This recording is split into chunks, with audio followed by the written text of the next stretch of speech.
ایک اور خبر آئی کہ ایک مسلمان نے کئی کنٹل کا گھنٹہ ایک مندر کے لیے پیش کر دیا.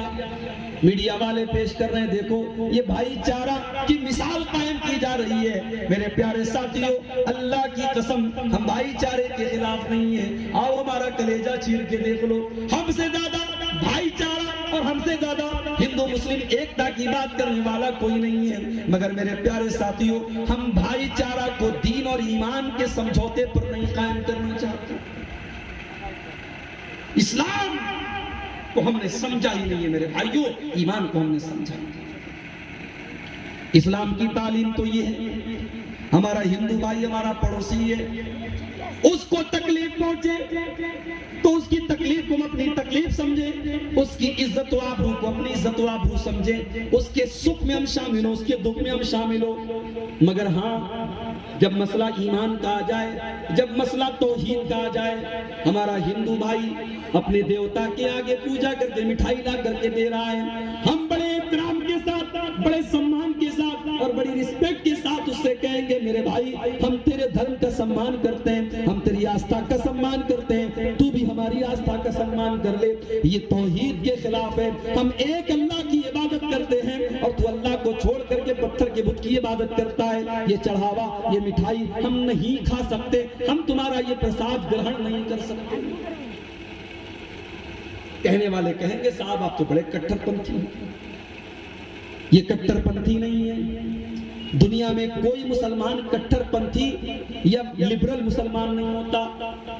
مسلمان صرف دو ٹائپ کے ہوتے ہیں, ایک پریکٹیسنگ مسلمان ہوتا ہے, ایک نان پریکٹیسنگ مسلمان ہوتا ہے. ایک اسلام پر عمل کرنے والا مسلمان ہوتا ہے, ایک اسلام پر عمل نہ کرنے والا مسلمان ہوتا ہے. آپ نے داڑھی رکھ لی, اب لوگ کہیں گے آپ کٹر مسلمان ہیں. ایک صاحب نے داڑھی نہیں رکھی, لوگ کہیں گے صاحب یہ تو لبرل مسلمان ہے. کوئی لبرل نہیں ہے, کوئی کٹر نہیں ہے. جس نے داڑھی رکھی ہے اس نے نبی کی حدیث پڑھی ہے کہ داڑھی کو چھوڑ دو, وہ نبی کی حدیث پر عمل کر رہا ہے, وہ پریکٹیسنگ مسلمان ہے. اور جو نئی داڑھی رکھ رہا ہے وہ نان پریکٹیسنگ مسلمان ہے. مسلمان ہے وہ, لیکن وہ اتنا عمل نہیں کر رہا ہے جتنا عمل کرنا چاہیے. تو بات کہاں سے کہاں نکل گئی. ہمارے نوجوان کی سب سے پہلی پرابلم یہی ہے, اسے اسلام کے بارے میں کچھ نہیں پتا, اسے ایمان کے بارے میں کچھ نہیں پتا. قبر میں جب آپ جائیں گے, قبر میں جانے کے بعد آپ سے یہ نہیں پوچھا جائے گا آپ نے 12th کا ایگزام دیا کہ نہیں دیا, آپ نے ٹیٹ کا ایگزام پاس کیا کہ نہیں کیا, آپ نے بی اے اور ایم اے کیا کہ نہیں کیا. قبر میں تو سوال وہی کیا جائے گا جس کا جواب آج صرف مدرسے میں پڑھایا جا رہا ہے. افسوس کی بات, ہم کبھی نہیں کہتے آپ صرف مدرسہ کھولیں. کوئی ضرورت نہیں ہے کہ آپ صرف مدرسہ کھولیں. بھائی مدرسے سے مولوی تیار ہو رہا ہے, مدرسے سے حافظ تیار ہو رہا ہے. ہم یہ نہیں کہتے کہ آپ سارے بچوں کو حافظ بنا دیں, سارے بچوں کو عالم بنا دیں. لیکن مدرسے کے اندر جو تعلیم دی جا رہی ہے, اللہ کے بارے میں جو بتایا جا رہا ہے, رسول کے بارے میں جو بتایا جا رہا ہے, نماز کے بارے میں جو بتایا جا رہا ہے, اللہ کی قسم وہ صرف عبدالغفار صاحب کے جاننے کی چیز نہیں ہے, وہ مولانا بدر الدجا صاحب کے جاننے کی چیز نہیں ہے, وہ آپ سب کے جاننے کی چیز ہے. رمضان کا روزہ آگے آ رہا ہے, روزہ کون سی چیزوں سے ٹوٹ جاتا ہے, کون سی چیزوں سے نہیں ٹوٹتا ہے, یہ جاننا صرف میرا کام نہیں ہے, صرف علماء کا کام نہیں, آپ کا بھی کام ہے. آپ اسکول میں پڑھیں, آپ کالج میں پڑھیں, آپ انجینئر ہو, آپ ڈاکٹر ہو, یہ جاننا آپ کی بھی ذمہ داری ہے کہ روزہ کن چیزوں سے ٹوٹے. تو نوجوان کی پہلی پرابلم ہے نالج نہیں, علم دین نہیں ہے اس کے پاس, ایمان کی ویلو اس کو نہیں پتا, اسلام کی ویلو اس کو نہیں پتا. آپ کو کچھ خبر ہے دیش میں کیا ہو رہا ہے؟ کرناٹک ہائی کورٹ کا فیصلہ آیا, مسلم لڑکیاں کالج میں حجاب میں نہیں جا سکتی. ایگزام سر پہ تھا, ایگزام شروع ہو چکا تھا, مسلمان لڑکیاں برقعے میں نقاب میں گئیں, ہاں وہی برقع. باپ معاف کیجئے گا اگر میری بات کڑوی لگے, آج آپ کے سماج میں برقع اور نقاب کو بھی بڑی حیرت کی نظر سے دیکھا جاتا ہے. جہاں برقع اور نقاب نہیں پہنا جاتا ہے وہاں کوئی لڑکی جب برقعے میں نکلتی ہے تو اس کو حیرت کی نظر سے دیکھا جاتا ہے, یہ کون سی ڈریس ہے. کرناٹک کی وہ مسلمان لڑکیاں جب ایگزام دینے جاتی ہیں اور کالج کے گیٹ پر ان سے پوچھا جاتا ہے کہ آپ کو ہم اندر جانے دیں گے، شرط یہ ہے کہ آپ اپنا یہ نقاب اتار دیں، اپنا حجاب اتار دیں، ان لڑکیوں نے حجاب کو نہیں اتارا، انہوں نے ایگزام کو چھوڑ دیا، انہوں نے اپنا کیریئر داؤں پہ لگا دیا، اپنا بھوشیہ داؤں پر لگا دیا، اپنی پڑھائی کو داؤں پہ لگا دیا، اپنی ڈگری کو داؤں پہ لگا دیا، مگر اپنے حجاب کو داؤں پر نہیں لگایا، اسلام کی تعلیم کو داؤں پر نہیں لگایا۔ اس کو ایمان کہتے ہیں میرے پیارے ساتھیوں۔ والذین جاہدوا فینا لنہدینہم سبلنا، میرے بندو تم ہمارے راستے میں محنت کرو گے، ہم اپنا راستہ تم کو دکھاتے چلے جائیں گے۔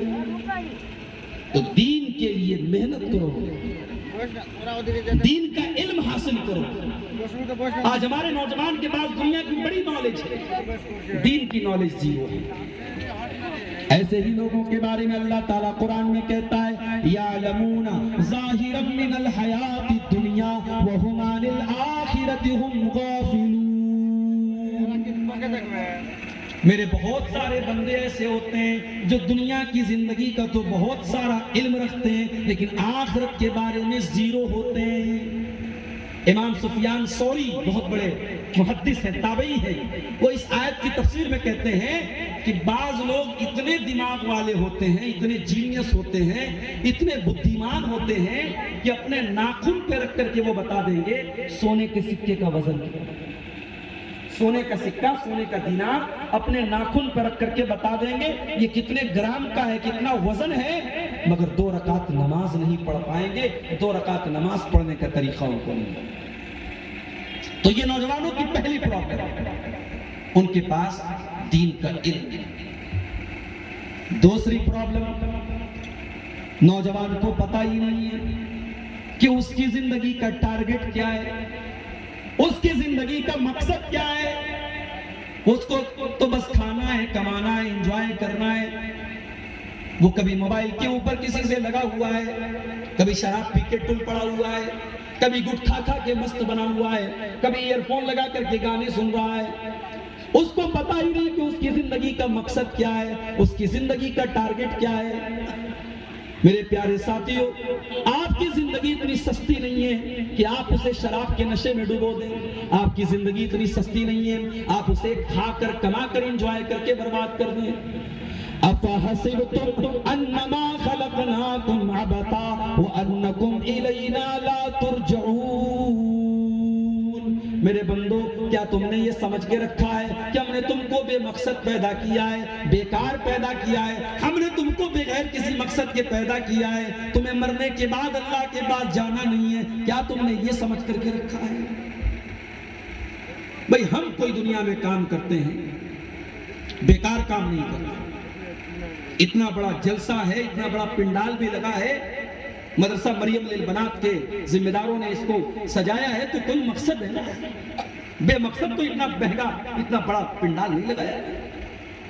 اللہ نے 7 زمین بنائی، 7 آسمان بنائے، سورج بنایا، چاند بنایا، تارے بنائے، پانی بنایا، ہوا بنایا، آگ بنائی۔ اللہ نے ہم کو زمین پر پیدا کیا اور یہ ساری نعمتیں اللہ نے ہمارے لیے بنائی۔ کیوں بنائی میرے بھائی؟ وَمَا خَلَقْتُ الْجِنَّ وَالْإِنسَ إِلَّا لِيَعْبُدُونَ۔ میرے بندو، ہم نے اس کائنات کو اس لیے بنایا، ہم نے تم کو اس لیے بنایا تاکہ تم ہماری عبادت کرو، تم اللہ کی عبادت کرو، تم اللہ کے آگے سر جھکاؤ، تم ہاتھ پھیلاؤ تو اللہ کے آگے پھیلاؤ، تم روزی روٹی کماؤ تو اللہ کے طریقے کے مطابق کماؤ، تم بیوی کا حق ادا کرو تو اللہ کے بتائے ہوئے طریقے کے مطابق ادا کرو، تم بچوں کا حق ادا کرو تو اللہ کے بتائے ہوئے طریقے کے مطابق کرو، اللہ کو راضی کرو، یہ مقصد ہے تمہاری۔